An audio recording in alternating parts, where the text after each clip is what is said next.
Smiling is not my forte. My interest is in meaning, how meaning is made, how I make meaning in the world, how others make meaning for me. I find it significant because without understanding how meaning is made and who makes the meaning, we really can't get forward in a world which is focused on information. We think about our era as marked by information. We call it the information age. We have an information economy. But information is a technical way of thinking about meaning, and I want to talk about meaning in terms of ethics. What is it for? What's information for? How will it be used? Or what kinds of problems are there with it? That's my interest in that field.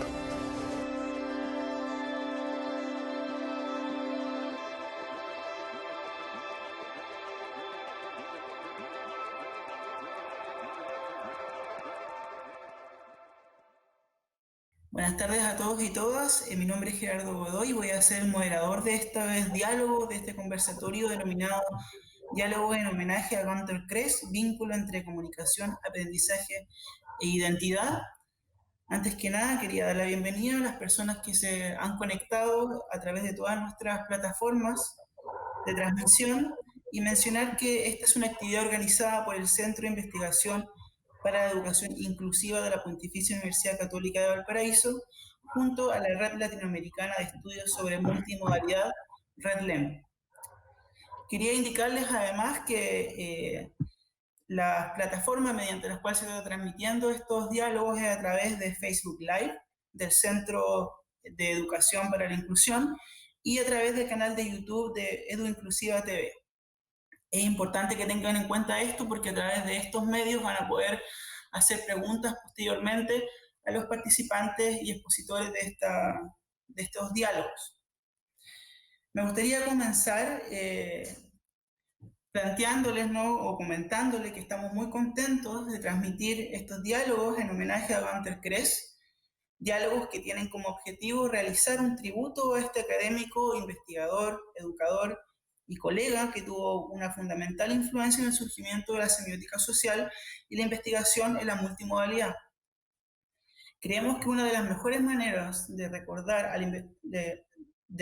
a Gunter Kress es a través de su investigación y el desarrollo de su investigación que compartió a lo largo de su trabajo, siempre generando un vínculo entre los fenómenos sociales y semióticos. Para quienes no lo conozcan, Gunter Kress fue profesor de semiótica y educación en el Instituto de Educación de Londres, desarrolló la teoría multimodal posicionado desde la semiótica social, en donde la comunicación, el aprendizaje y la identidad se interconectan en complejas relaciones semióticas. Además, fue uno de los pioneros en el desarrollo de los estudios críticos del discurso y autor de numerosos libros tales como Social Semiotics, Reading Images, The Grammar of Graphic Design, Multimodality, Exploring Contemporary Methods of Communication, y Multimodality, Communication, Learning, a Social Semiotic Frame. Para muchos de los que están hoy presentes en este encuentro, Gunter Kress fue un maestro y un gran amigo, además de un compañero en el camino de la investigación. Tenemos aquí presente a muchos de estos compañeros de la investigación, ¿no?, con Gunter Kress. Tenemos a Carmen Rosa Caldas Coldhart desde Brasil, Germán Canales desde Uruguay, Daniel Almeida desde Brasil también, Miguel Farías desde Santiago de Chile, Clarice Alberto desde Brasil, Felipe Pereira y Dominique Mangui desde Chile, la región de Valparaíso. Bueno, le agradecemos mucho la participación a estos expositores o dialogantes y vamos a partir explicando la dinámica de este diálogo, ¿no? Vamos a tener este diálogo dividido en dos partes. La primera parte constituye en una exposición de cada uno de estos participantes de 7 minutos y la segunda parte constituye en una serie de preguntas que ustedes van a poder realizar a los expositores a través de las plataformas que ya les he comentado, que es Facebook Live y el canal de YouTube de Edu Inclusiva TV. Bueno, entonces para comenzar, antes de comenzar, darle las gracias a Fabiola y Natalia que están haciendo la interpretación en lengua de señas, ¿no? para la comunidad sorda. Y vamos a comenzar con Carmen Rosa Caldas Couthard. Ella es doctora en análisis del discurso por la Universidad de Birmingham, es profesora titular de la Universidad Federal de Santa Catarina, Brasil, y trabaja en lingüística crítica, lingüística forense, semiótica social y estudios críticos del discurso. Y va a partir entonces comentándonos su relación con Gunter Kress y cómo se relaciona su teoría en sus trabajos actuales. Adelante, profesora.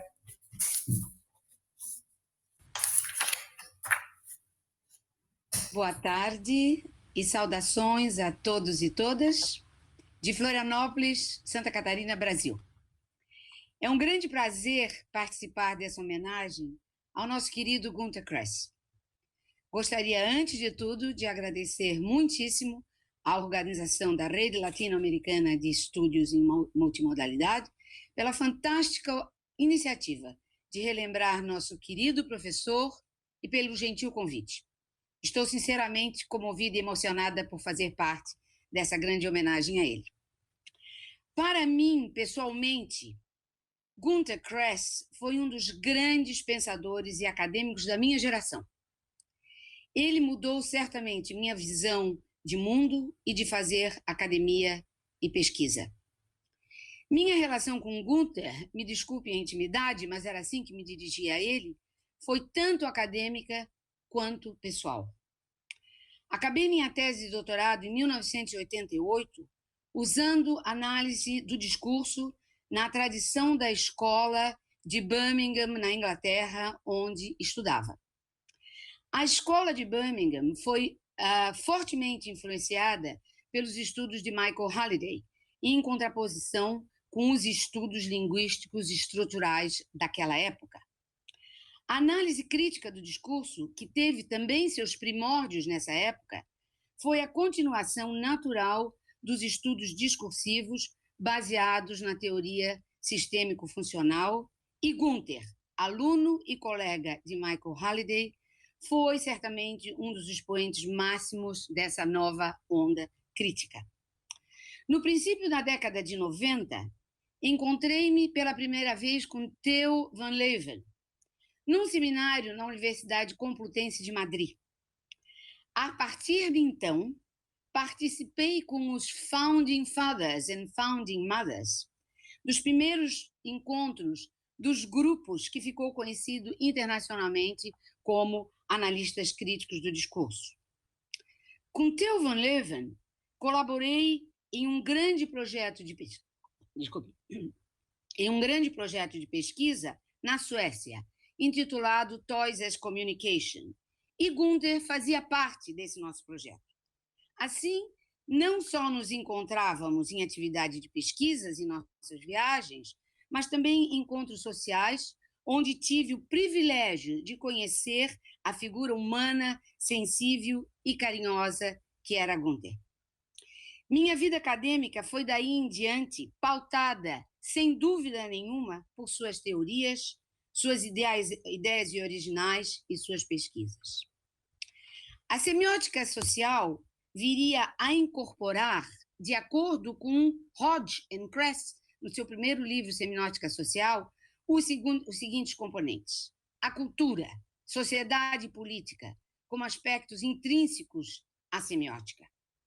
Outros sistemas semióticos, juntamente com a linguagem, imagens, cores, tipografia. Até então, nada disso era feito.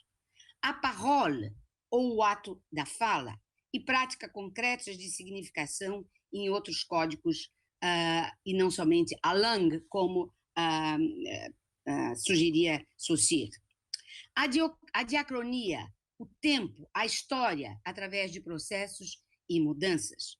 Os processos de significação, as transações entre sistemas significantes e estruturas de referência, as estruturas de significado e a natureza material dos signos. Outro ponto muito importante nesta fascinante teoria do signo social é que significados pertencem à cultura e que as práticas sociais e suas realizações semióticas são inseparáveis. Discursos são instrumentos de poder e de controle. Como analista crítica do discurso, essas noções são imprescindíveis para a minha pesquisa, principalmente minhas pesquisas sobre a representação de gênero, cultural e idade em contextos públicos. Qualquer análise semiótica investiga, revela e clarifica como o poder e valores discriminatórios são inscritos e mediados por sistemas semióticos. A teoria da multimodalidade e a gramática visual nos ensina como ver e entender o que nos rodeia e sermos críticos e críticas de processos de exclusão e de discriminação. Para terminar, gostaria de compartilhar algumas fotos, que através de uma tentativa análise multimodal, pois não temos tempo suficiente, exemplificariam facilmente o terrível momento ideológico que vivemos no Brasil. Na primeira foto, e agora eu vou tentar uploadar essa foto, vamos ver se conseguimos.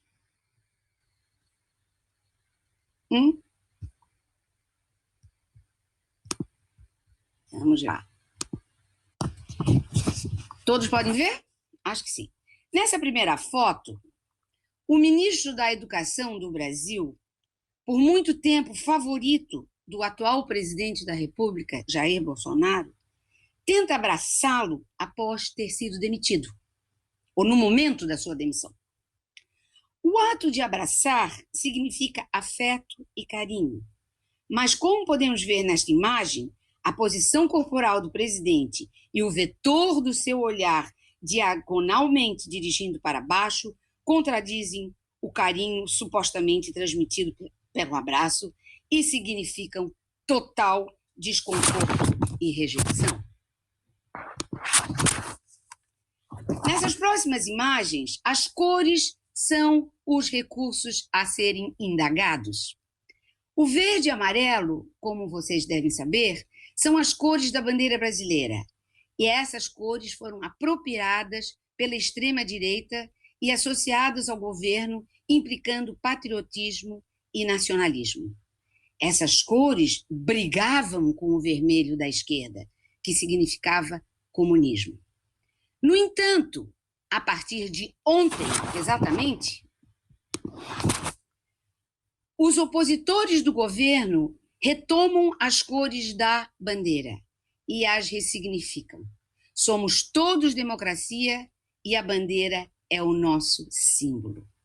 O clamor de todos é o verde e amarelo. E isto significa fora Bolsonaro, que eu também apoio. Portanto, uma análise semiótica ajuda a compreender todos esses significados subjacentes e todos os recursos empregados por autores e produtores de textos. Muito obrigada. Bueno, Germán Canales es doctor en adquisición de segundas lenguas por la Carnegie Mellon University y profesor adjunto del Departamento de Psico y Sociolingüística en el Instituto de Lingüística de la Universidad de la República en Uruguay. Así que, luego de esta presentación, por favor, Germán, adelante con tu presentación. Bueno, buenas tardes para todas y todos. Quiero agradecer la oportunidad de estar con todos estos colegas, a RedLem y al Centro por organizar este merecido y tan necesario homenaje a la figura de Gunther, a su obra y también a sus vínculos con Latinoamérica y con la investigación latinoamericana de enfoque social. Es sumamente difícil tratar de definir o encasillar a Gunther disciplinarmente. Como bien decía Carmen, su obra se enmarca en la creación y el desarrollo de disciplinas como la lingüística crítica, el análisis crítico del discurso, el análisis multimodal del discurso y la sociosemiótica. Su trabajo en todas estas áreas para mí tiene un punto articulador y un principio esencial, que es el entendimiento de que la comunicación, en cualquier forma y contexto en que se dé, siempre responde a prácticas sociales situadas. Y este es posiblemente uno de los puntos más fuertes e influyentes de su trabajo. En lo que tiene que ver con la narrativa más personal, conocí a Günther de dos maneras, como posiblemente muchos de los que estamos hoy aquí. Lo conocí primero, obviamente, leyéndolo, por mi formación de grado en sociolingüística, mi formación de posgrado en discurso y mi actividad como docente de lengua extranjera. Me interesaba muchísimo y siempre me fascinó cómo lograba vincular de esa manera tan brillante el lenguaje, la semiosis, la comunicación y el aprendizaje. Pero volví a conocer a Günther cuando lo conocí personalmente, primero a través de conferencias en Latinoamérica, a través de charlas de pasillo. Luego él aceptó bondadosamente participar en mi tribunal de tesis de doctorado. Luego de que culminé mi doctorado, gentilmente también me permitió que hiciera una estancia de investigación con él en Londres. Y en todas estas oportunidades, sinceramente me asombró su bondad y su generosidad académica, su interés por la formación de investigadores, su enorme calidez humana y sobre todo la gran sencillez y humildad con que llevaba su vida académica, siendo un investigador fundamental y fundacional de tantas disciplinas sociales y críticas de interés para todos nosotros. Si tengo que pensar algunos puntos para decir rápidamente sobre la influencia de Cres en mi investigación, pero también en la de muchos nosotros, quisiera destacar en particular que en su obra hay un sostenido compromiso, y es un compromiso que refiere a aspectos epistemológicos, aspectos teóricos y aspectos éticos de la investigación. Ese compromiso, según lo entiendo yo, se plasma a lo largo de su obra, sobre todo en un concepto que es el concepto de transformación. Para los que están menos familiarizados con la obra de Günther, transformación es un concepto que atraviesa toda su obra y en distintos momentos tiene distintas implicancias. Aquí brevemente me voy a referir solamente a dos de esas acepciones, pero creo que muestran la validez y la relevancia de su investigación. Entre la década del 70 hasta mediados de los 90, como bien mencionaba Carmen, la obra de Günther se enmarca en la lingüística crítica y en el análisis crítico del discurso. Apoyándose en la noción de crítica del marxismo, investigó cómo se producen y reproducen asimetrías de acceso al discurso y las dinámicas del poder en el discurso, así también como estudió la reproducción ideológica de las inequidades. No en vano, en este momento, Günther se focaliza en el análisis del discurso de instituciones como lo son los medios de comunicación o la educación formal y el rol social que tienen en el mantenimiento, reproducción o eventual transformación de esas hegemonías. En este periodo, entonces, la transformación social es una especie de compromiso esencial, en tanto es el motor de la investigación de Günther y de muchos otros autores del paradigma crítico. Se busca visibilizar las inequidades en el lenguaje y en el discurso para eventualmente contribuir al cambio social y mejorar las condiciones de vida de los individuos. A partir de mediados del 90 en adelante, la obra de Günther da un giro que se refleja también en cómo emplea el término transformación. A este nuevo periodo de Günther, James Paul Guy lo denomina la teoría proactiva del diseño. Günther comienza en este periodo a teorizar sobre la necesidad de dar un paso adelante hacia una teoría proactiva, es decir, usar el conocimiento y la experiencia colectiva generada por el análisis crítico para entonces empezar a centrarse en el diseño de significados alternativos. Es decir, una teoría proactiva que nos permita ver cuáles son los significados que transforman.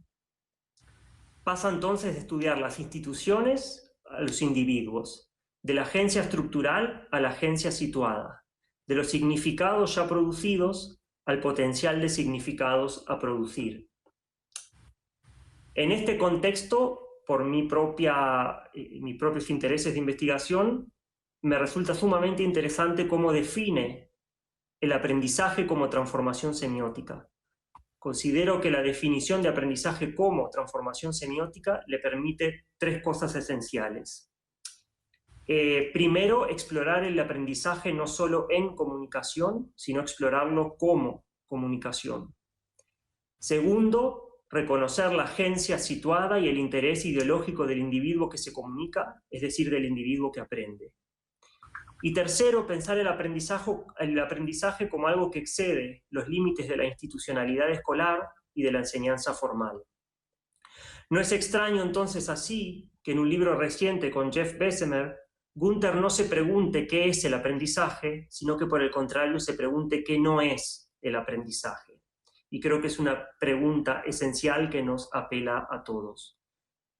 Este tipo de posicionamiento para mí tiene profundas implicancias políticas, sociales y éticas para la investigación, sobre todo para quienes nos interesan los paradigmas de la semiótica social y también de la comunicación y el aprendizaje. Basta con ver los contextos bien diversos en que Gunther y varios de sus coautores investigaron el aprendizaje como transformación semiótica. Por ejemplo, la interacción entre dos cirujanos en un quirófano mientras están operando, un tutorial de maquillaje de YouTube, un salón de clase o incluso dibujos infantiles. En todos ellos se logra encontrar principios fundamentales del aprendizaje que atraviesan contextos que en apariencia parecen ser muy distintos.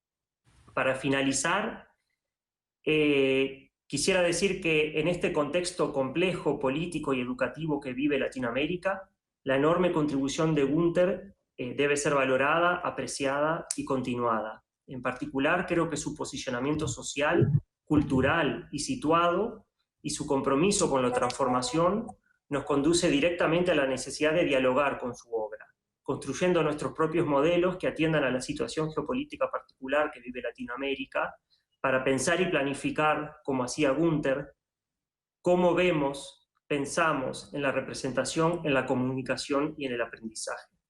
Muchas gracias.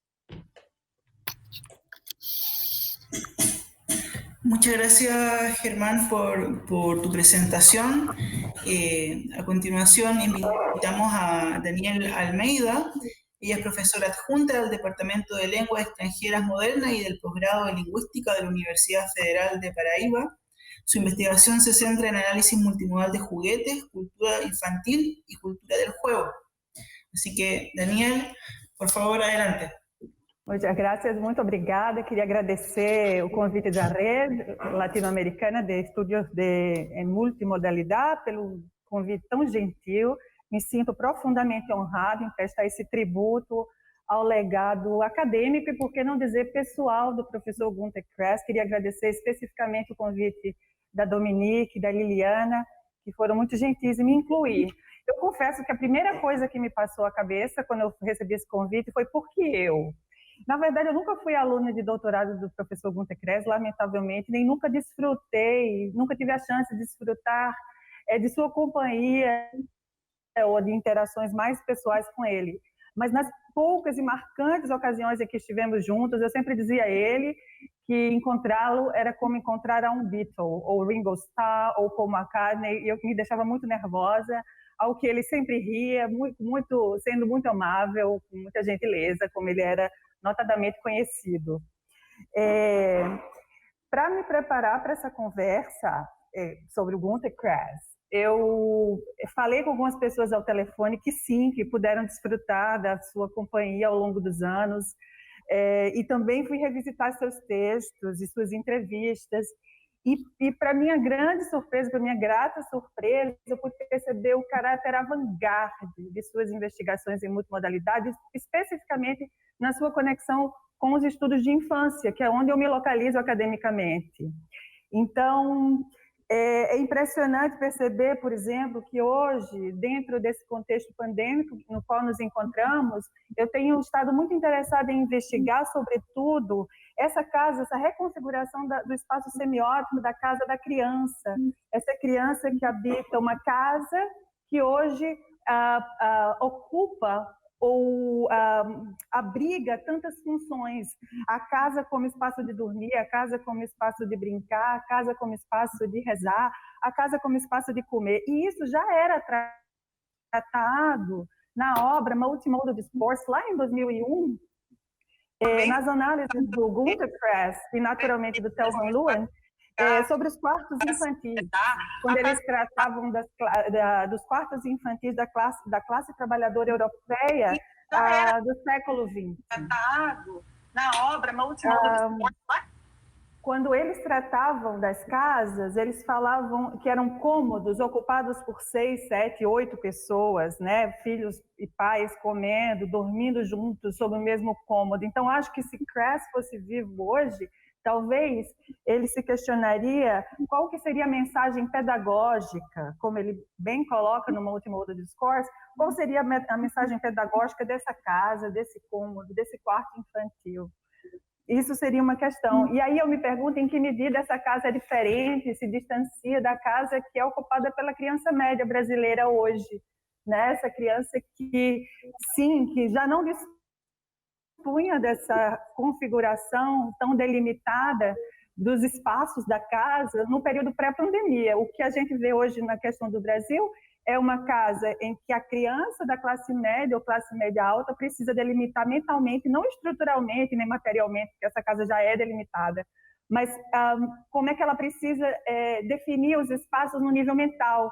Então, academicamente, hoje, me interessa, sobretudo, pensar nos estudos da multimodalidade como meio teórico de se investigar esse espaço, né? Esse espaço da casa da criança.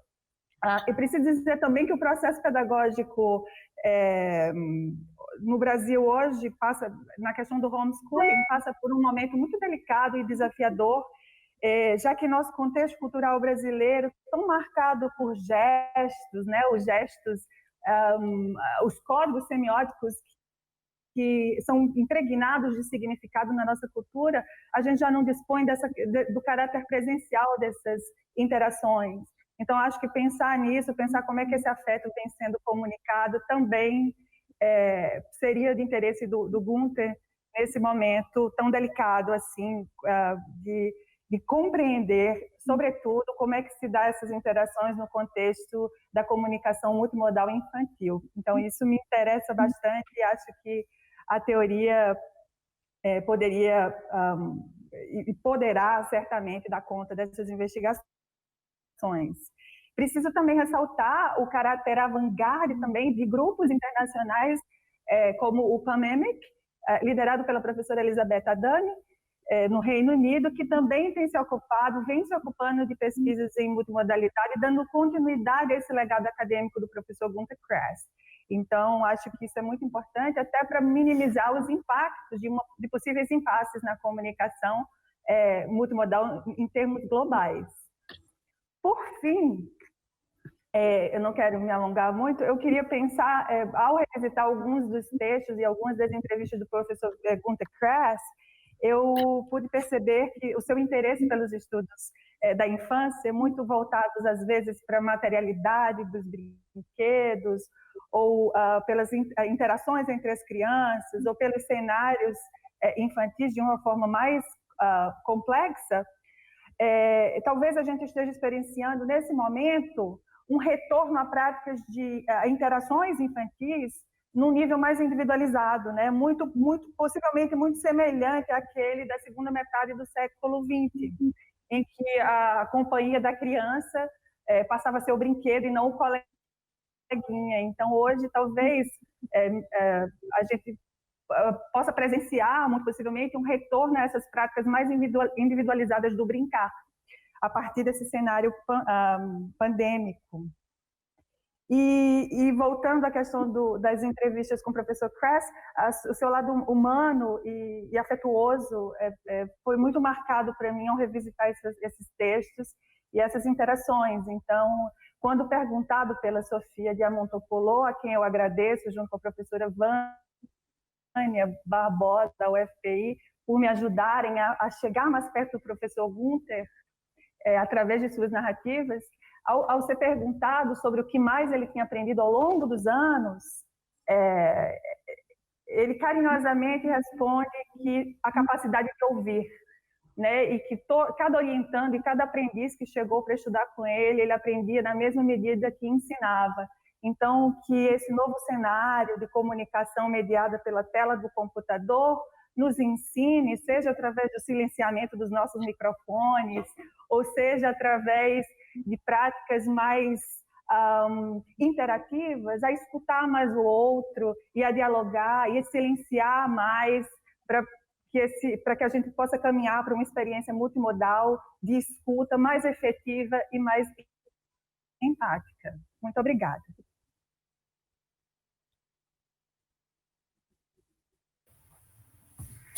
Muchas gracias, Daniel, por tu presentación.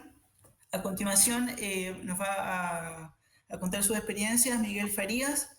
Él es doctor por la Catholic University of America y profesor titular del Departamento de Lingüística y Literatura de la Universidad de Santiago de Chile.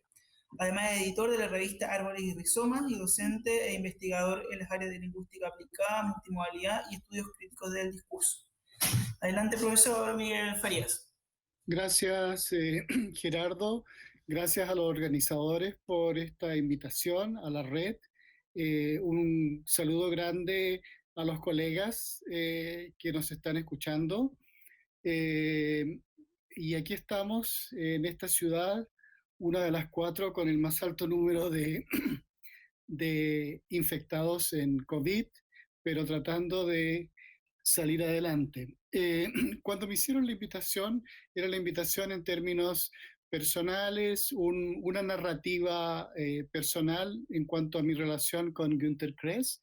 Y al preparar esto, no escribí nada, sino que tengo 6 puntos que espero poder abordarlos en el tiempo que me dieron.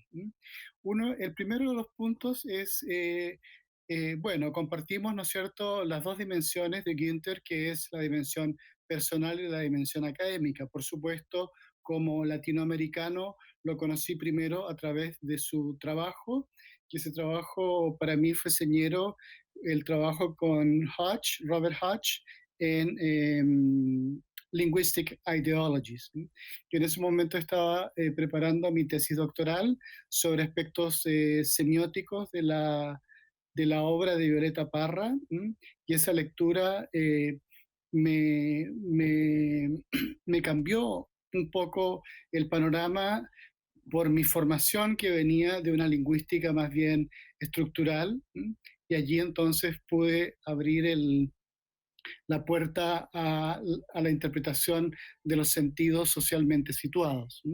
Entonces ese trabajo con Hodge fue uno de los primeros acercamientos que tuve a la obra de Günter Kress. Y luego, cuando Günter lo llamaron a participar en el grupo de New London, nuevamente hubo allí otra ampolletra, otro set de ideas, ¿no es cierto?, que fueron muy importantes en mi formación, porque a la vez yo soy profesor de inglés como lengua extranjera. Por lo tanto, el concepto de multiliteracies fue un concepto que marcó también una apertura hacia comprender el desarrollo de las habilidades lingüísticas de una manera más socialmente construidas. A partir de esas ideas, yo trabajo en la Universidad de Santiago de Chile, una universidad estatal. Se constituyeron 2 grupos de estudios. Un grupo de estudio con mis colegas Roxana Orrego y Katy Sabilinovich, en torno a los efectos de la multimodalidad en el aprendizaje de lenguas extranjeras.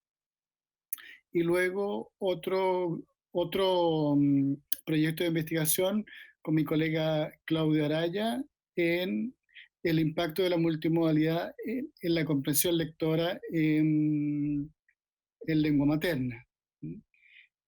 A partir de ese trabajo de investigación, el 2007 hicimos un congreso de aprendizaje multimodal en la USACH, en mi universidad, en la que Günter Kress, junto con Wolfgang Schnotz y Amparo Clavijo, fueron los 3 plenaristas, y tuve la ocasión entonces de conocerlo personalmente. Él fue muy generoso en poder venir a este congreso, compartir con nosotros, y luego también allí fue de visita a Valparaíso, donde nos encontramos en la Plaza Aníbal Pinto con otro de las personas que están en esta pantalla múltiple, que es Felipe Pereira. Y en el compartir con él uno entiende lo que es la generosidad de la academia también. Y en ese sentido hay que hacer, yo hago la distinción entre erudito y sabio. Hay personas que no necesitan, ¿no es cierto?, ni bombos ni platillos, como decimos en Chile, es de esperar que los colegas de Brasil puedan entender esa expresión para darse a conocer. Él es una persona, era una persona sencilla y compartimos en el Congreso. Y luego, posteriormente, el 2008, creo, a través de un proyecto MESESUB que estábamos implementando para innovar en la formación de profesores, tuve la oportunidad de compartir con él tanto en el Congreso de Multimodalidad que se hizo en Londres, como un tiempo que él me brindó en su oficina en una entrevista sobre aspectos de multimodalidad y aprendizaje, que luego se plasmó en un capítulo de un libro que editamos con el conjunto de trabajos que se presentaron en ese congreso de aprendizaje multimodal. Si quisiéramos traer a colación los conceptos que podríamos usar para entender la crisis y lo que está pasando, primero quiero decir que su trabajo y la inspiración de su trabajo la estoy usando en este momento en una investigación sobre el paisaje sociosemiótico de la crisis del estallido social chileno, donde he tomado datos de algunos grafitis en las calles para poder abordar los movimientos sociales desde sus expresiones gráficas, de cómo los sentidos y significados de los movimientos sociales se inscriben en el paisaje sociosemiótico del estallido social. Y lo otro es, creo que, y en esto es una especulación y me aventuro, ¿no es cierto?, creo que en estos momentos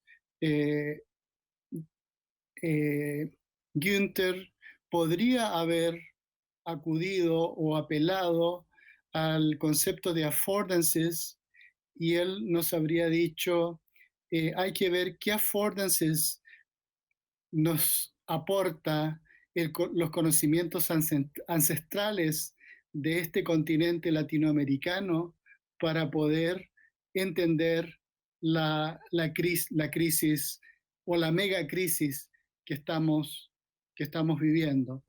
Y también me aventuro a decir de que Günther lo más probable es que se uniera o sus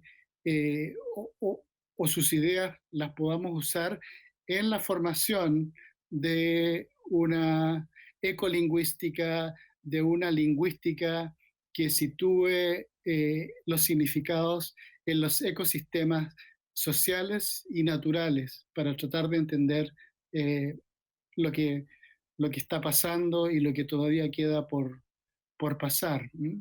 Esos son mis recuerdos de el académico y persona de Günther Kress, aquí en mis anaqueles están algunos de sus libros a los cuales recurro constantemente para iluminar la investigación. Eso sería por mi parte.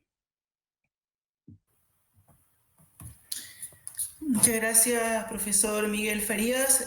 Me gustaría recordarle también a las personas que están mirando y escuchando estas presentaciones que pueden hacer sus preguntas a través de las plataformas donde estamos transmitiendo en Facebook Live y también a través del canal de YouTube Edu Inclusiva TV, ¿no? Para poder hacer luego las preguntas en la segunda sección. Me gustaría invitar ahora entonces a Clarice Gualberto. Ella es investigadora postdoctoral por la Universidad Federal de Minas Gerais en Brasil. Su investigación se centra en la semiótica social y en la difusión en Brasil de esta teoría. Algunos de sus últimos trabajos fueron publicados junto a Gunter Kress y vamos a escucharla a continuación. Por favor, Clarice. Boa tarde a todos. Vocês me escutam bem? Eu gostaria de agradecer muito ao convite do grupo da Edlem, especialmente a Liliana e a Dominique. Dominique, que eu tive o prazer de conhecer em Odense, em 2018, e foi muito boa essa iniciativa, parabenizo pela iniciativa.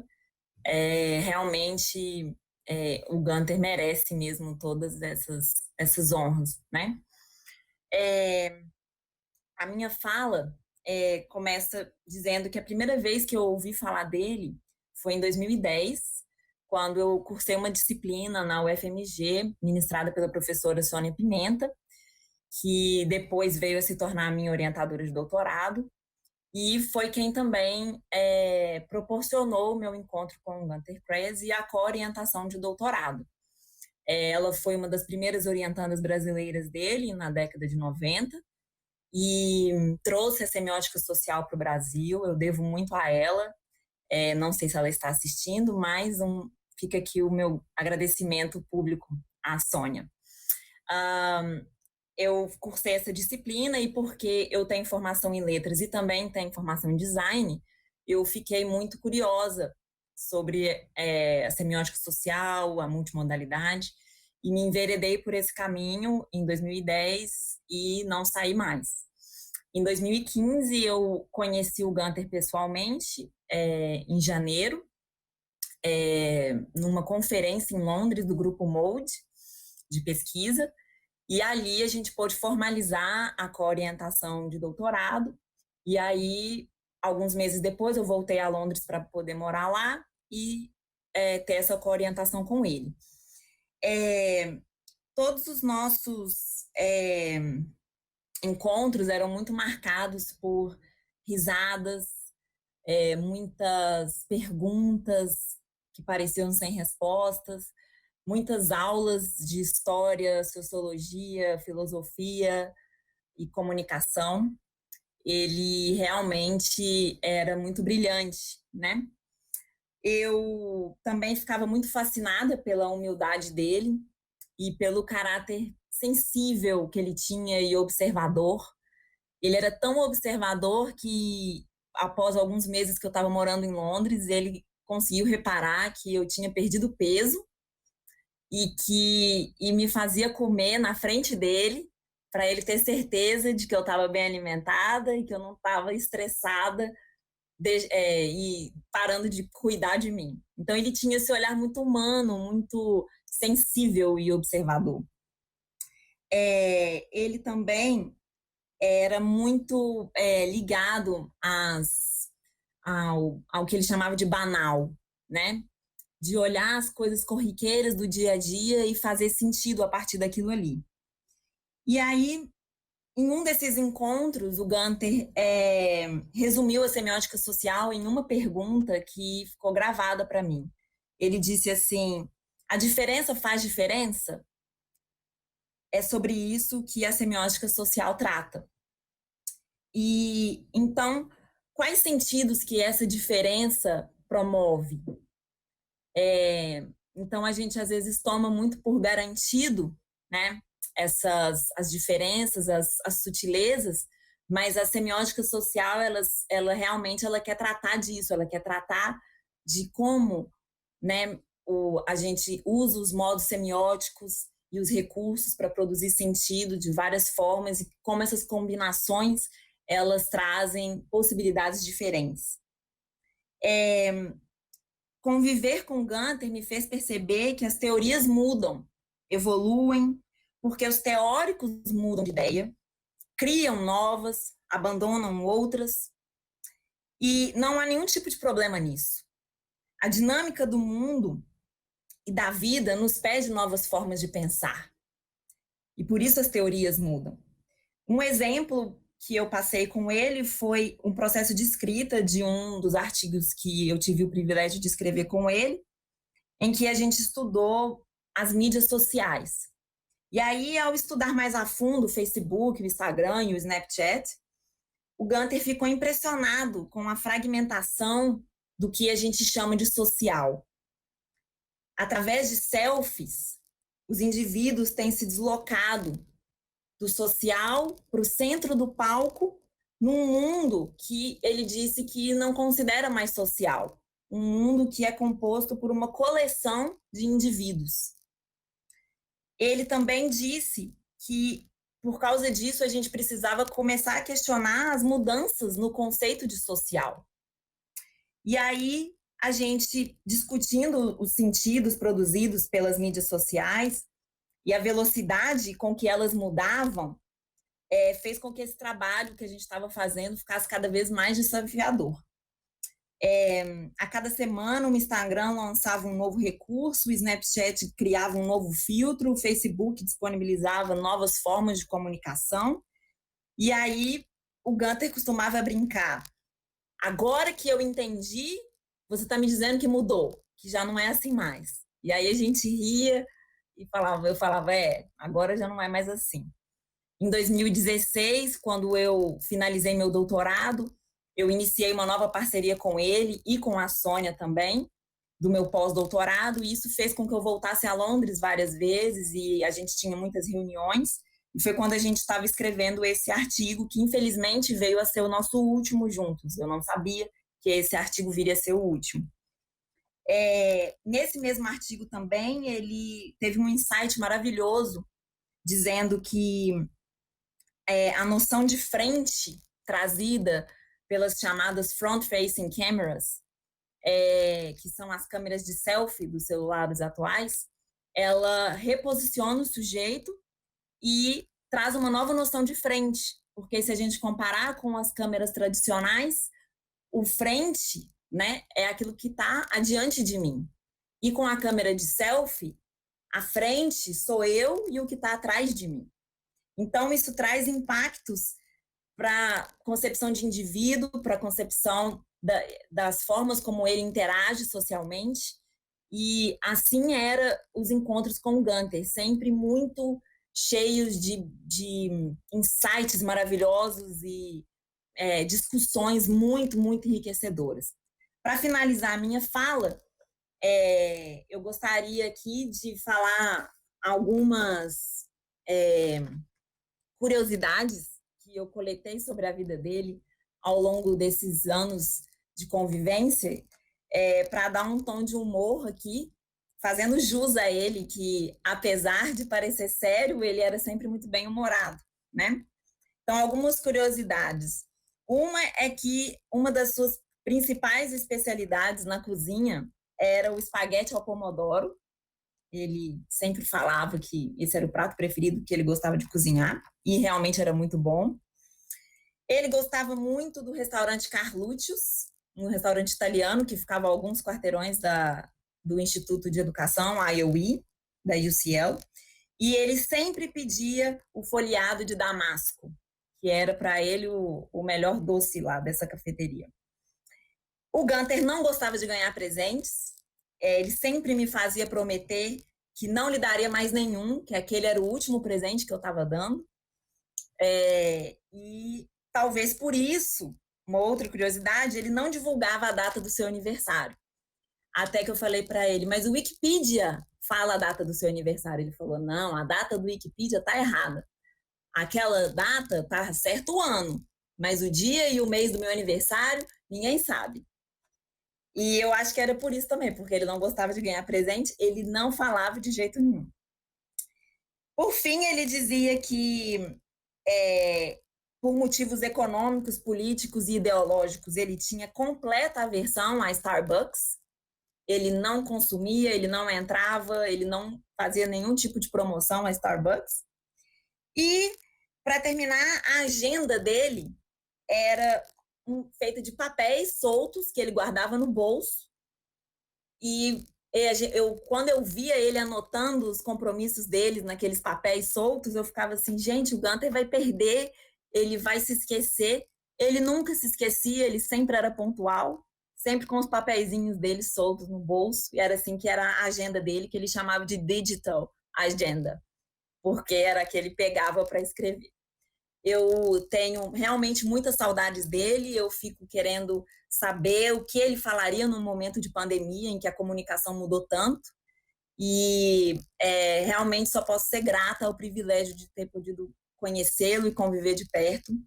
E muito obrigada ao grupo Red Lane pela oportunidade de me dar essa oportunidade para compartilhar essas experiências. Muito obrigada.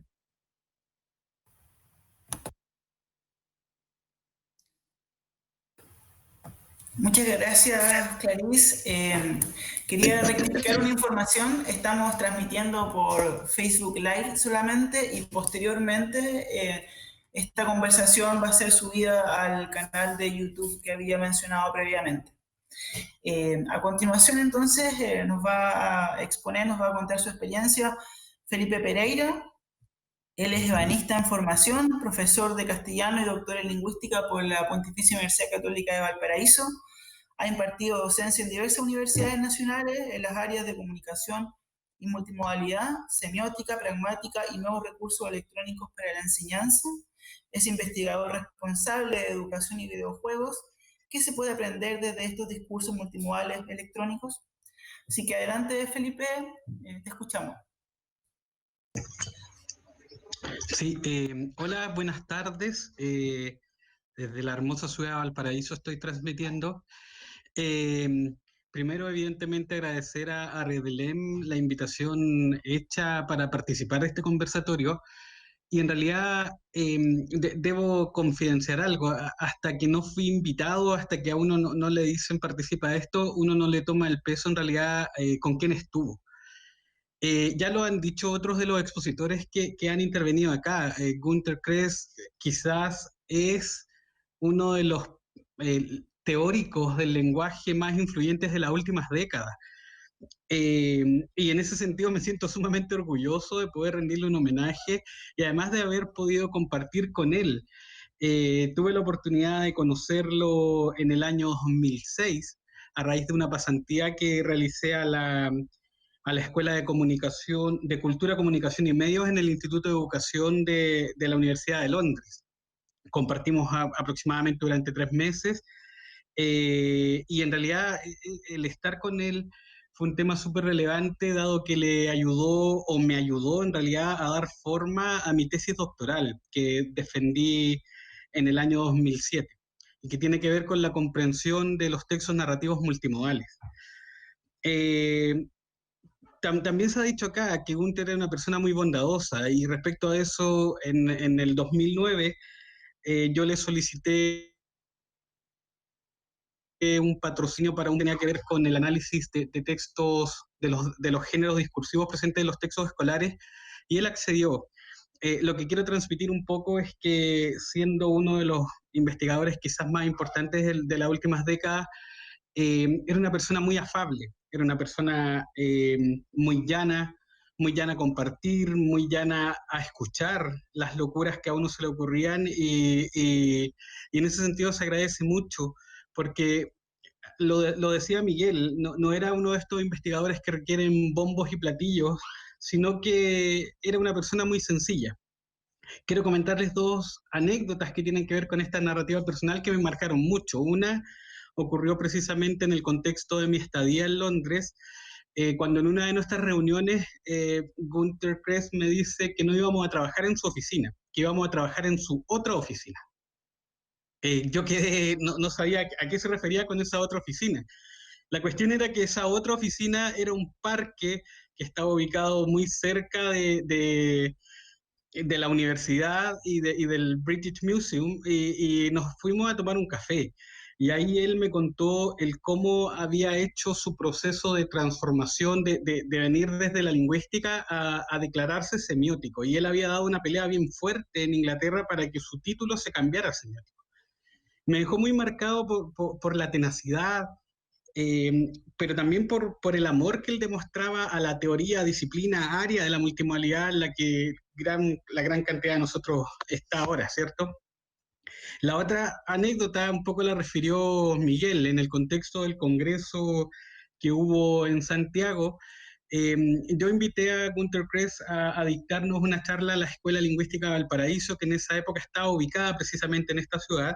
Él accedió, nos hizo un taller a los estudiantes de la época, y con posterioridad a eso yo lo invité a almorzar. Yo era un estudiante recién egresado, por lo tanto deben entender que mis recursos no eran muy elevados como para poder invitar a Günter Kress. No obstante ello, él de manera muy sencilla dijo que comiéramos en el mercado Cardonal, y estaba muy impactado por los colores de las frutas, por los colores de las verduras, por los cantantes populares que transitan por ese lugar. Y también me sorprendió mucho porque en realidad lo que él decía en términos de su teoría lo aplicaba a las situaciones cotidianas. Por lo tanto, ¿qué puedo decir de lo que aprendí en mi relación con Günter Kress? Primero, evidentemente desde el punto de vista teórico, en el 2006 multimodalidad no era un concepto que se discutiera en todos lados, ¿cierto? Era un concepto que se estaba instalando, por lo tanto le dio una firme base teórica a mi tesis doctoral. Y lo segundo es que en realidad él no era un rockstar, y era una persona que siempre compartió de manera muy llana, muy abierta, y a todos quienes quisieran escuchar sus grandes conocimientos y aportes.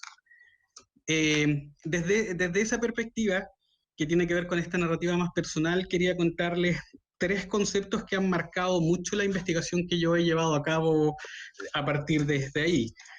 Son 3 conceptos que están muy presentes en sus libros: las materialidades, los modos, y un tercero que tiene que ver con la no arbitrariedad del signo.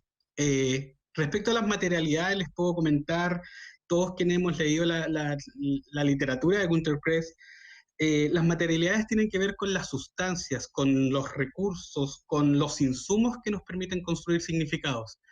Y los significados no solamente se construyen a partir de la interacción del discurso verbal, sino que es la interacción del discurso verbal con otros modos de representación.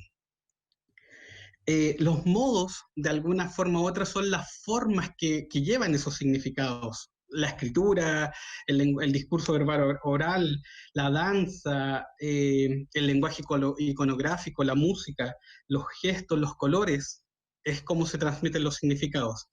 Y por último, la no arbitrariedad. Y acá entra en conflicto con lo que uno aprendió en los programas de doctorado, que el signo es arbitrario, que el signo, hay una relación que no está dada de manera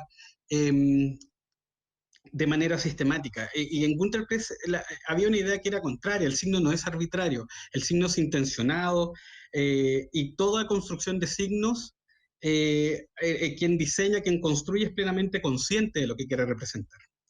Aplicando estos conceptos, muy brevemente, para no excederme en los tiempos, quiero comentarles algunas de las investigaciones en las que yo me encuentro actualmente.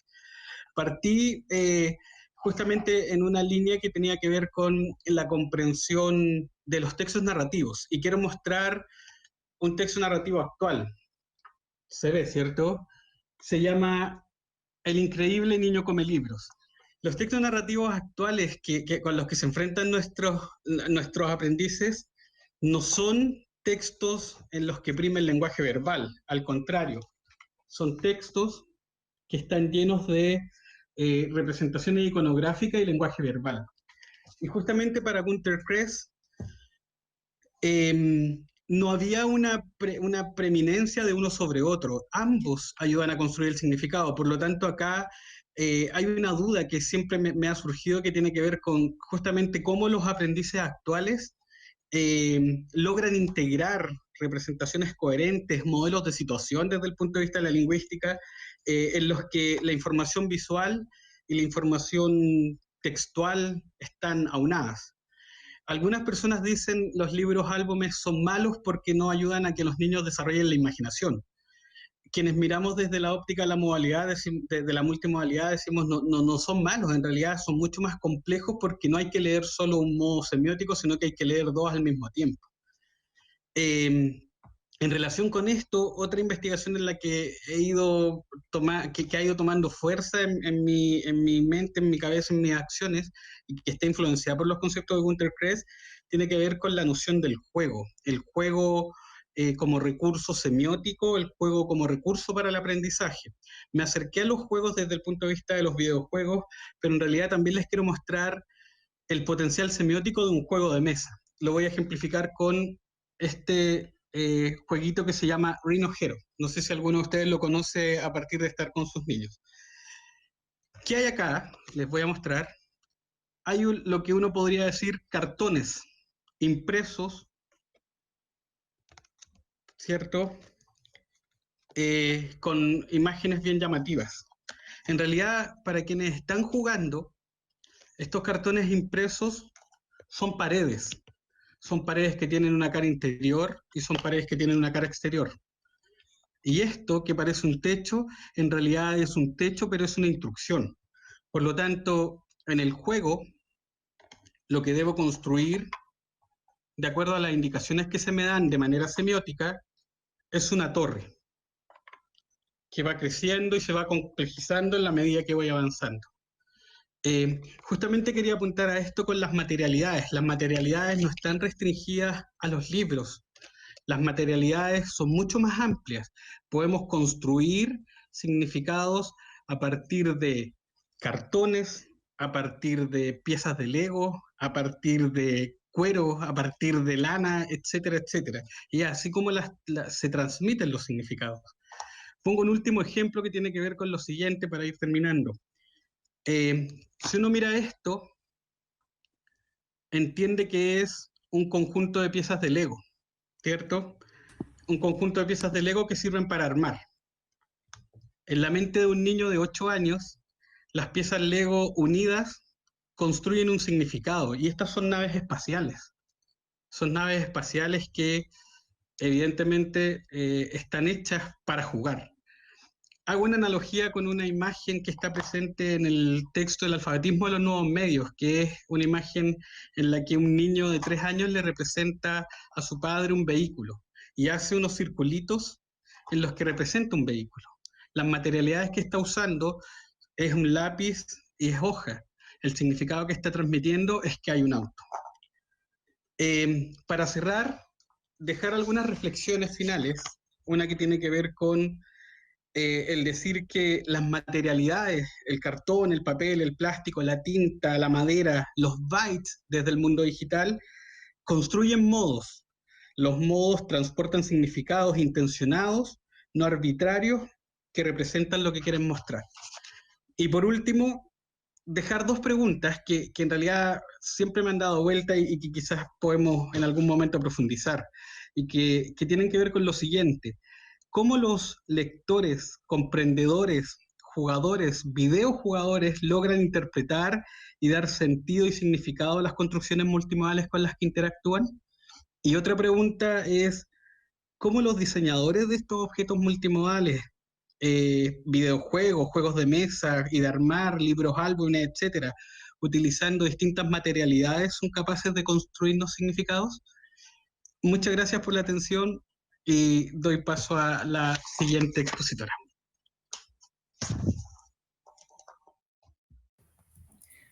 Muchas gracias a ti, Felipe. A continuación, entonces, vamos a dar paso a la siguiente expositora, Dominique Mangui. Ella es profesora de Educación Diferencial, doctora en Lingüística por la Pontificia Universidad Católica de Valparaíso e investigadora del Centro de Investigación para la Educación Inclusiva, además de ser miembro del colectivo 33, del colectivo Dispersión y de RedLem. Dirige el proyecto Fondesit 118472, prácticas de resematización sobre educación inclusiva en las redes sociales, con un equipo de profesores y periodistas donde investigan desde la perspectiva multimodal. Así que, Dominique, por favor, adelante. Muchas gracias. ¿Se escucha? ¿Sí? Gracias, buenas tardes y gracias por la paciencia. Somos hartos, pero estoy muy contenta y agradecida de los que están organizando, ¿verdad? Y han puesto muchas horas en que esto resulte. En Lili, Andrea, Marcelo, Gerardo, la Giselle que estuvo al principio también, y mis colegas que hicimos un par de pruebas técnicas también antes, así que muchas gracias a todos. Y comparto muchas de las percepciones que ustedes han ido narrando y ido sintetizando sobre Günter Kress. Y bueno, estamos todos en cuarentenados en este minuto, todos en nuestras casas, pero era muy importante volver a pensar en Günter a un año de su muerte, porque tan rápido pasa el tiempo, ya ha pasado un año. Han dicho muchas cosas interesantes, yo espero no repetirme. También preparé algo que tiene que ver más con mi experiencia. No conozco a Günter tan profundamente como muchos de ustedes, pero sí me encontré con él varias veces y organicé esto como en tres momentos, ¿verdad? Uno, contarles un poco cómo llego a conocer a Günter Kress, igual que ustedes, leyendo y luego en vivo y en directo. Otro punto que tiene que ver con irlo descubriendo a él en su relación con el conocimiento, ¿ya? Y un último punto que es como destacar el año 2016 en que me pasaron varias cosas interesantes en mi relación con la semiótica social y con Günter Kress. Entonces, primero contarles que igual que muchos de ustedes leí a Günter, no lo leí directamente, mientras que estaba preparando mi proyecto de tesis, llegué a los nuevos estudios de literacidad, New Literacy Studies, al manifiesto, ¿verdad?, desde el New London Group, el año 90, y ahí apareció la multimodalidad para mí, y apareció Günter Kress.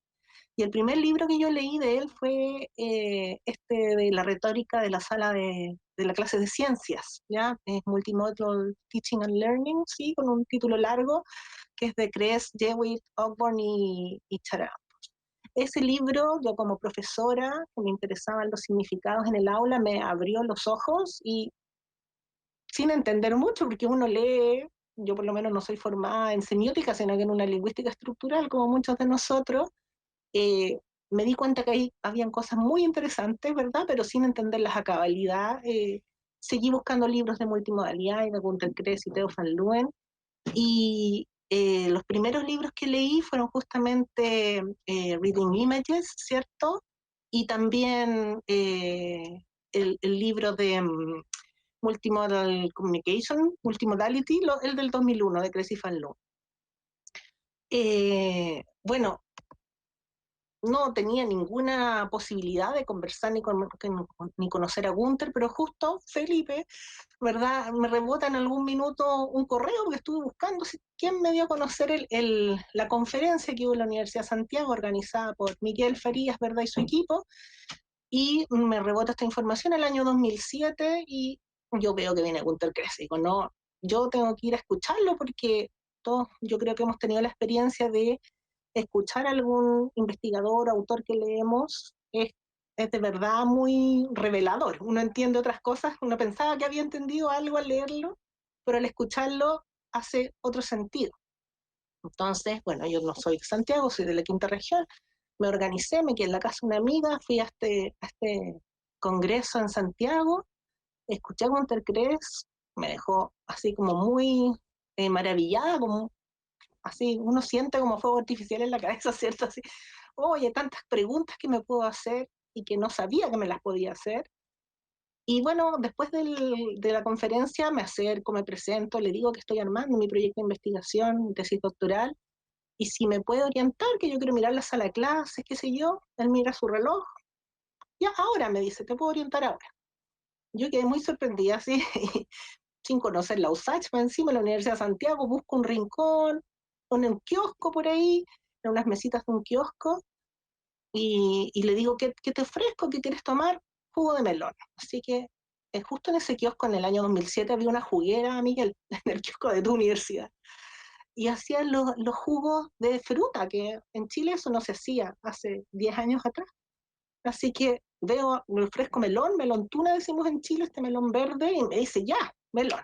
Así un vaso de jugo de melón, y conversándole, bueno, mira, en Chile la educación es así, yo me quiero fijar en las clases, y él, como que me hubiera conocido toda la vida, escuchándome, haciéndome preguntas, me orientó, me ayudó a armar mis objetivos de investigación, mis preguntas de investigación, otro jugo de melón, ya, otro jugo de melón, seguimos conversando, me dedicó toda la mañana.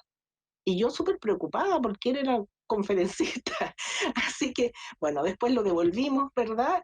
Y yo me fui muy llena de preguntas y, bueno, ustedes comprenderán que de alguna manera Nina Crespo, que fue quien me dirigió la tesis, me dice que él es como mi director extraoficial, porque desde ya en adelante dudas, yo por correo y él sin ninguna demora contestaba cualquier inquietud y cualquier duda que yo tuviera con respecto a cómo interpretar, ¿verdad?, las ideas que él proponía y que él estaba construyendo.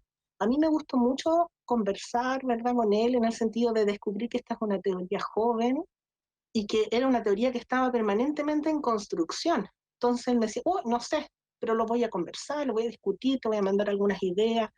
O yo le decía, no entiendo cómo traducir este concepto que tú le llamas, no sé, por ejemplo, el interés. ¿Será el mismo interés o la intención? ¿Será la misma intención que le decimos en castellano? Y él me daba una tremenda explicación para que yo pudiera buscar algún término y traducir eso. Bueno, esto es solamente un contacto por correo, un par de jugos de melón, ¿verdad? Y yo pude desarrollar toda mi tesis con la ayuda de Gunther, y yo creo que él nunca supo que me ayudó como de manera tan importante y me marcó, digamos.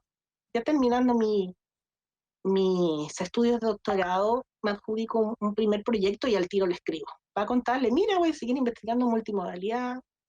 Y bueno, con un primer proyecto uno tiene un poquito de plata y pude ir por primera vez a un ICOM en el extranjero, en Londres, donde el Gunther y su equipo estaban de dueños de casa. ¿Ya? Y me paso al segundo punto que tiene que ver con su relación con el conocimiento, justamente. Ir a un ICOM, la verdad es que para mí fue absolutamente enriquecedor. Ver que en esa comunidad de multimodales eran todos muy amables, igual que Gunther, todos muy abiertos a la conversación. Y solo contarles que a mí me impactó mucho escuchar, por ejemplo, a Arlene Archer, sudafricana, y darme cuenta cómo la multimodalidad podía hacernos sentido en diferentes lugares, y al mismo tiempo darme cuenta cómo Latinoamérica estaba mucho más cerca a la realidad sudafricana que a los ejemplos que leíamos de Australia o de Inglaterra, ¿verdad?, o de Estados Unidos. Era mucho más cercano a lo que pasaba en Sudáfrica con lo que yo sentía que pasaba en Chile y en Latinoamérica en general. Y muy enriquecedor ver también como cada uno de nosotros, viniendo personas de Grecia, personas de China, ¿verdad?, algunos latinoamericanos, muy poquitos en esa conferencia del 2012, todos tomábamos la teoría y la traíamos para responder nuestras preguntas de manera situada, muy contextualizada, y la teoría nos permitía tener un puente muy de fácil comunicación con todos, que nos decía no nos fijemos solo en el lenguaje, sino que fijémonos en todos estos recursos de la multimodalidad. Bueno, esa conferencia solo para decir cómo lo vivencial también te va marcando cómo es la persona y cómo es la teoría. Cerraba la conferencia Gunther Krebs y no llegaba a cerrarla, no llegaba. Ya era la hora, todos lo estábamos esperando y no llegaba. Y esa vez sí fui impuntual, Clarice. y Gunther, nadie estaba nervioso, todo el mundo estaba riéndose. Y cuando me acerco a escuchar los comentarios eran, se debe haber ido a tomar un café con alguien, a explicarle su teoría, debe haber ido a ayudar a algún tesista o algún investigador joven. Y yo dije, obvio, si lo esperaron cuando estuvo conversando conmigo, lo esperamos hasta que termine de ayudar a otra persona y llega a dar su conferencia. Y él era así, o sea, él... parte de este conocimiento, de esta teoría en crecimiento, era que él se daba cuenta que los demás también iban a contribuir a la teoría y se daba el espacio y el tiempo para conversar con los otros, porque no era una teoría como de él, de su propiedad, sino que era una teoría que se iba trabajando entre todos los que estábamos interesados en dar esa mirada más semiótica. Ya de ahí en adelante lo fui siguiendo. Cada vez que había algún congreso yo intentaba ir para escucharlo, para ver en qué iba el desarrollo de su teoría y también siempre me daba un ratito para conversarle y contarle cómo iban nuestros proyectos, le presentaba, ¿verdad?, a la gente de mis equipos, a la Carola, Juan Pablo, Gerardo, ¿verdad?, a Giselle, todos tuvimos algún ratito para conversar con él y contarle quiénes éramos y por qué nos interesaba la multimodalidad. El 2014 lo volví a encontrar varias veces y me llamó la atención porque yo le conté, y mira, tengo varios proyectos andando, todos tienen algo de multimodalidad. Y ese congreso, como que el ICOM empezó a crecer, con más gente, cada vez más gente, lo que era algo muy chiquitito. Y él me lleva para conversar un rato y me dice, estoy muy asustado, ¿estaré haciéndolo bien? Me dice. Fue muy impresionante para mí que uno lee, este señor tiene libros, da tantas conferencias, ver a una persona que es como tan consciente de lo mismo que escribe en sus libros, ¿cierto? En sus libros él dice, cada vez que uno crea conocimiento, uno está moldeando, uno crea significado, perdón, uno está moldeando el conocimiento, y el saberse el moldeador de conocimiento, ¿cierto? Y saberse tal cual como dice su teoría, ¿verdad? Que esto influye en las otras personas, ¿ya? Y él se daba cuenta de eso, él estaba influyendo en muchas personas, ¿ya? Y verlo inseguro, así como, ¿estaré diciendo, como decimos en Chile, puras cabezas de pescado? O sea, serán puras tonteras, ¿verdad? Cosas que estoy escribiendo y a lo mejor no tienen ningún sentido, como que le vino una crisis de pánico, así.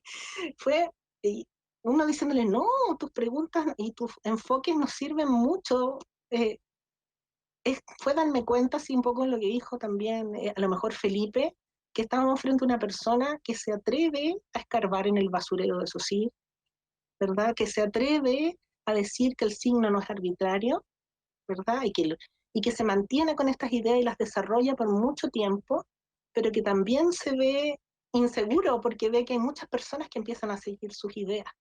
Es un poco mirar que el conocimiento es humano, es hecho por nosotros los humanos, ¿verdad? La ciencia es humana. Y su relación con el conocimiento era así también, ¿sí? El de ser una persona tan influyente, ¿verdad? Siempre con una postura muy ética y una epistemología cuestionadora, como decía también Germán hace un rato, eh, tenía esa relación, ¿verdad? Con el conocimiento científico, entre comillas, ¿sí? Un conocimiento que se podía cuestionar, que se podía problematizar, y que también él mismo veía que podía sentirse inseguro con respecto a eso. Y para cerrar, solamente contarles que el 2016 me pasaron dos cosas importantes. Mantuve siempre correspondencia con Gunther, siempre mandando fotos bien multimodal, contándole, mira, aquí con este grupo de jóvenes estoy trabajando, en los colegios que vamos son así, ¿cierto? Para que él fuera entendiendo por qué necesitábamos su teoría también, porque su teoría podía darnos otras respuestas a los problemas que queríamos investigar. El 2016 él se preocupa de mandar, ¿verdad? Él edita el libro con Jeff Semmer y de repente me escribe y me dice, dame tu dirección para mandar una copia del libro. Yo súper emocionada, no llegó el libro, tuve que mandarlo 2 veces, ya la segunda llegó. Cuando leí el libro, la verdad es que su concepto de la generosidad en el reconocimiento, así lo traduje yo, ¿cierto? Él dice algo así como generosity of recognition, algo así. Me impresionó mucho. A mí como profesora y como, ¿verdad?, exploradora de la semiótica, porque lograron con Jeff Semmer, yo creo, poner en palabras toda la historia que ellos tenían de los significados con la política y con el poder. ¿Sí? A mí ese concepto me gustó mucho, porque tenía el sello de Paulo Freire, además, la transformación que también decía hace un rato Germán, en esta idea de la necesidad de las teorías también de producir transformación, de dejar de estar conformes y adherirnos a lo tradicional, si es que esta adhesión significaba dejar sin reconocimiento a muchos significados y a muchos creadores de significados. Si ese era el efecto de mantenernos en una teoría, él decía que había que transformarla, ¿verdad? Y que había que tener esta generosidad en el reconocimiento de poder visibilizar a quienes están invisibles, ¿verdad? No solo los significados, sino que si esos significados están invisibles, los creadores de significado también lo están, ¿ya? Eso a mí me impactó mucho y o sea, le volví a dar valor a esta idea del compromiso ético y compromiso social que tiene esta teoría de la semiótica social. ¿Sí? Cuando por última vez hablé con Gunther, me estuve escribiendo con él hasta la semana que falleció, porque era uno de los invitados al ICOM que teníamos organizado para este año originalmente, sin COVID de por medio. Y el 2018, cuando lo vimos en Dinamarca, que nuevamente nos acercamos a conversar un ratito con él, a contarle cómo iba, porque me faltó decirle la segunda cosa del 2016. El 2016 nos apoyó justamente el centro que organiza el evento de hoy día, que es el Centro de Investigación para la Educación Inclusiva. Yo le pedí una carta de apoyo, ¿verdad?, a este centro que es financiado por el Estado. Le conté más o menos cuál era la orientación del centro, que tiene que ver justamente con esta idea de la generosidad en el reconocimiento y la educación pública chilena, y él no dudó en mandar una carta muy apoyadora, ¿verdad?, para decir que este centro necesitaba adjudicarse y esta forma de mirar la educación necesitaba de profundizarse y la semiótica social podía apoyar y él podía apoyar, etc.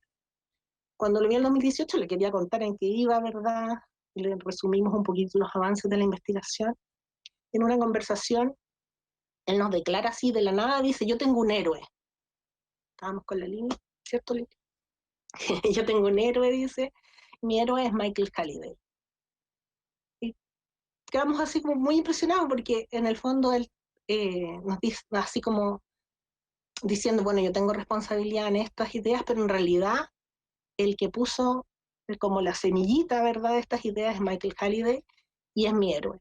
Y en realidad si miramos justamente la declaración de Michael Halliday es muy coherente también y debe haber sido una influencia muy grande en Gunther desde el inicio, porque tiene que ver con este compromiso ético y social, con este reconocimiento de los significados siempre en contexto social y también con este efecto, ¿verdad?, de los significados que nosotros también producimos como académicos, como investigadores en el entorno, o sea, con esta conciencia de saber que la actividad científica, la actividad investigativa no es, no sé, inocente, sino que tiene un impacto también, ¿verdad?, en los entornos hasta los que llega. Entonces, bueno, eso. Solamente agradecer, ¿verdad?, este espacio, pero también agradecer la presencia de Gunther, que de alguna manera se va a mantener aquí vigente entre nosotros, que influyó en mí humanamente, ¿verdad?, también influyó profesionalmente como profesora, ¿verdad?, y como investigadora, y también como formadora de profesores y formadores de investigadores. Los poquitos encuentros que tuvimos, pero muy significativos, me marcaron y yo espero poder mantener eso y poder traspasar esa forma de hacer investigación y de hacer ciencia también. Muchas gracias.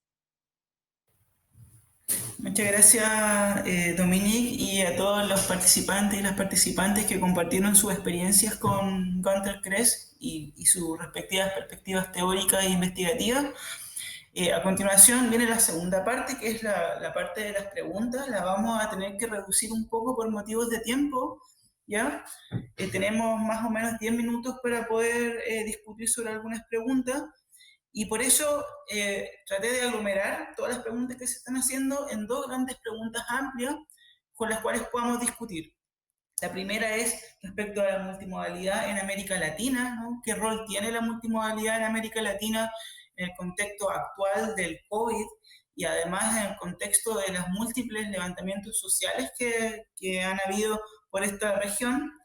Y la otra perspectiva, que podríamos decir, la otra pregunta que podríamos decir un poco más metodológica, es respecto a qué cosas leer, ¿no?, para una persona que se está iniciando en las teorías multimodales, particularmente de la línea de Gunther Kress, y qué cosas falta desarrollar en multimodalidad. No sé si sigo en línea. ¿Sí? ¿Se escucharon las preguntas bien? ¿Sí? ¿Puedes repetirlas, por favor? Sí, por supuesto. Traté de agrupar en dos grandes preguntas. La primera pregunta es respecto a la multimodalidad en América Latina, ¿no?, enmarcado en el contexto del COVID-19, ¿no es cierto?, que es el contexto actual, pero también enmarcado en los levantamientos sociales que han habido en la región, ¿no? ¿Qué opinión consideran ustedes que hubiese tenido Gunther Kress respecto a esto? Y sobre todo, ¿qué aspectos de la teoría que ha desarrollado podrían servir para abordar esta problemática? Esa es la primera pregunta. Y la segunda pregunta, que es de carácter más metodológico, es qué cosas comenzar a leer, ¿no?, para un investigador o un estudiante que quiera entrar en estas teorías, ¿no? ¿Qué lecturas les recomiendan ustedes? ¿Y qué aspectos faltan por desarrollar en la multimodalidad, ¿no? Yo me imagino que esto también contextualizado en América Latina. No sé si hay alguna de ustedes que quiera comenzar con alguna de estas preguntas para iniciar la discusión, que va a durar más o menos 10 minutos. Marcelo, ¿quiere hacer un comentario? Yo quiero brevemente decir con respecto a la primera pregunta, creo que este concepto de generosidad en el reconocimiento también nos acerca a las ideas del chileno Maturana en cuanto al reconocimiento del otro como válido otro en la convivencia. Creo que ese concepto es un concepto que podemos validar y hacer presente en estos momentos de pandemia en que se requiere justamente una actitud colaborativa, un reconocimiento de los otros en este momento en su sufrimiento. ¿Mm? Por ahí por el momento, y lamentablemente me tengo que retirar porque por acá hay repartos a domicilio y justamente ahora me llegan perdonen, pero justamente ahora me llegan las cosas del supermercado. Un cariño a todos, los quiero y gracias por organizar este encuentro. Chao. Chao, chao. Chao. Parece que Dominique también levantó la mano, no sé, ¿alguien más? Muy breve, y con respecto a la orientación sobre la segunda pregunta, sobre por dónde comenzar a leer, yo creo que yo desordenadamente. O caso de Germán apareció. Sí, los gatos también significan, sí, así es. Los gatos en pantalla también nos aportan significado. Yo creo que habría que partir leyendo, pienso yo, si me reordenara, partiría leyéndolo como cronológicamente, a lo mejor con las lecturas más tempranas, como también sugirió Miguel, y partiendo por semiótica social, porque yo también provengo de una formación lingüística y creo que es más fácil cuando uno no tiene una formación lingüística llegar a la multimodalidad, porque hay que desaprender muchas cosas. Así que si es necesario desaprender, creo que es bueno partir por semiótica social de Robert Koch y Günter Kress, y luego seguir justamente por este otro que nos habla también Felipe, de este artículo que habla de la no arbitrariedad de los signos. Esa es mi sugerencia. No están traducidos, lamentablemente. Muchas gracias, Domi. Ahora viene Germán y posteriormente Felipe. No, escuchando un poco lo que decían los colegas y las preguntas que se planteaban, me quedé pensando la importancia del concepto de reconocimiento y obviamente no puedo aventurarme a decir qué pensaría Günter o cómo analizaría este contexto que estamos viviendo en varios planos, pero sí me parece que algo que haría seguramente, porque es algo que lo sabía hacer de manera brillante, es ese juego que tenía siempre entre la continuidad y la discontinuidad, poder mostrar lo continuo en lo discontinuo y viceversa, lo mismo con la heterogeneidad y la homogeneidad, y ese juego de poder visibilizar lo invisible y hacernos reflexionar sobre prácticas muy cotidianas de una manera formalizada y no cotidiana. Por ese lado creo que podría ir su pensamiento. Muchas gracias, Germán. Ahora Felipe tiene la palabra y posteriormente Carmen Rosa. Sí, más bien enfocado en la segunda pregunta de qué leer.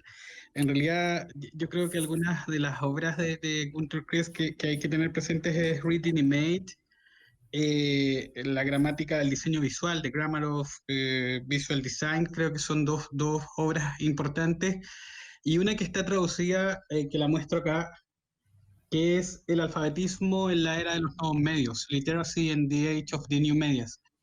Acaba de mencionar que este es un regalo que me hizo Günter Kress mientras yo estuve en la estadía, y si se fijan, Justamente como lo decía Miguel por ahí, uno de los libros que uno de repente tiene de cabecera. Y lo bueno que está traducido, que es uno de las pocas cosas que en realidad están traducidas a las que uno puede acceder de manera fácil. Más bien eso era como el aporte. Muchas gracias, Felipe. Carmen Rosa, la palabra es suya. Ok. Bem, essas duas perguntas são enormes. Podemos dar uma aula aqui sobre elas. Para a questão da leitura, não temos muitas coisas traduzidas ainda para o espanhol e para o português, que é um problema. Então, isso seria talvez um apelo para que todas nós, começássemos a implementar a tradução, né? Porque essas obras são importantíssimas e quase não tem nada traduzido. Mas uma sugestão que eu gostaria de dar é que toda a obra de Günter Kress é baseada em conceitos fundamentais da linguística sistêmico-funcional. Então, não se pode entender os conceitos posteriores da gramática visual, de conceitos de multimodalidade, sem entender que a linguagem, a comunicação é feita dentro de contextos sociais, e isso foi o que propôs Michael Halliday. Então, uma leitura de Michael Halliday, eu acho que é essencial para se entender, para se começar a entender o desenvolvimento de toda essa teoria. Porque foi lá que começou tudo, não é? O Günter foi aluno de Michael Halliday e através da sua vivência com ele, não só o Günter, mas todos os outros, né, que vieram após, como Tilman Levin e tantos outros, beberam na fonte de Michael Halliday. Então, acho que Michael Halliday é de extrema importância. Um outro livro que eu gostaria de sugerir, que eu sempre usei nos meus cursos, e que é um livro que me fascinou há muitos anos atrás, é aquele livrinho que já nem existe mais, eu acho. A minha cópia, inclusive, é uma cópia copiada. É Language and Social Processes, que ele analisa a linguagem em sala de aula, mas ele faz uma introdução a tudo que ele desenvolve depois. Então, seriam essas as sugestões, eu acho, introdutórias, para se chegar aos conceitos muito mais difíceis que depois ele desenvolveu. Como sugestão.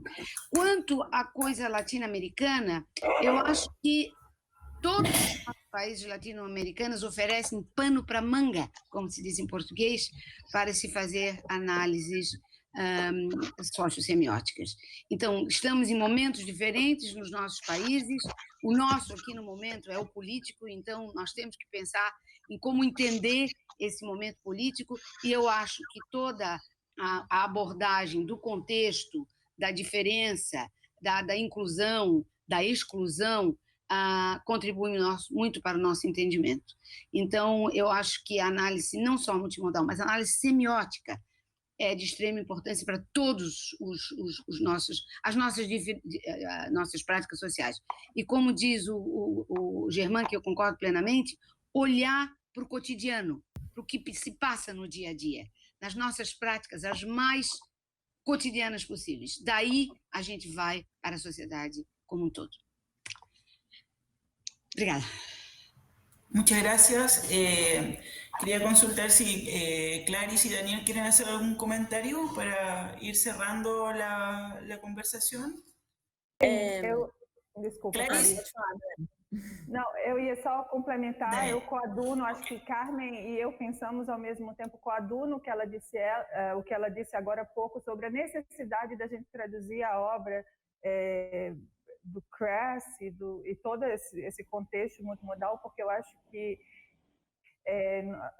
existe uma grande necessidade dessas obras serem traduzidas tanto para o português quanto para o espanhol. E acho que a gente nunca interagiu tanto, então novas formas de comunicação vão surgir a partir desse cenário pandêmico, seja no contexto infantil ou não, ou no adulto, mas o fato é que eu acho que a gente vai precisar de instrumentos para se investigar essa diversidade de novos modos semióticos que surgem a partir da pandemia. Então, também coaduno com Carmen sobre a necessidade de se investigar os mínimos detalhes dessas novas formas de interação e comunicação.